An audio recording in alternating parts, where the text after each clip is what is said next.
ఈ కన్యారాశి జాతకులకు ఈ వారము ప్రథమార్థంలో అనుకూలంగానే ఉంటుందని చెప్పవచ్చును. ద్వితీయార్థంలో చిన్న చిన్న సమస్యలు రావడానికి అవకాశం ఉంది.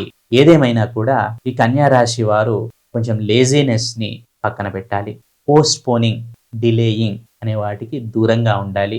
బద్ధకానికి దూరంగా ఉండాలి. ఏదేమైనా కూడా అలసత్వాన్ని వీడాలి. ఈ కన్యారాశి జాతకులకు ప్రతి పనిలోనూ ఆటంకాలు ఎదురవుతాయి. సహజంగా ఆలస్యం అనేది ఏర్పడుతుంది.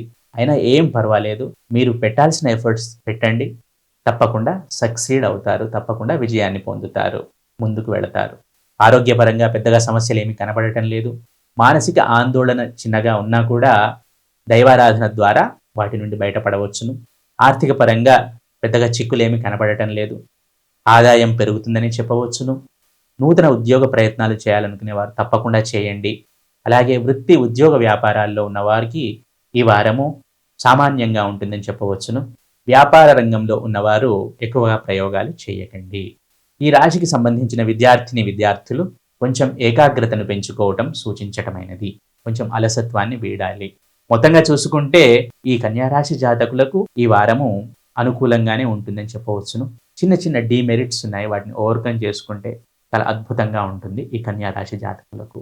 ఈ వారము ఈ రాశి వారు ప్రతి నిత్యము దశరథ కృత శని స్తోత్రము చదవటం ద్వారా, ప్రతినిత్యం కనీసం 3 సార్లు దశరథ కృత శని స్తోత్రం చదవటం ద్వారా, అలాగే దత్తాత్రేయుడి ఆరాధన చేయటం ద్వారా సత్ఫలితాలను పొందుతారు.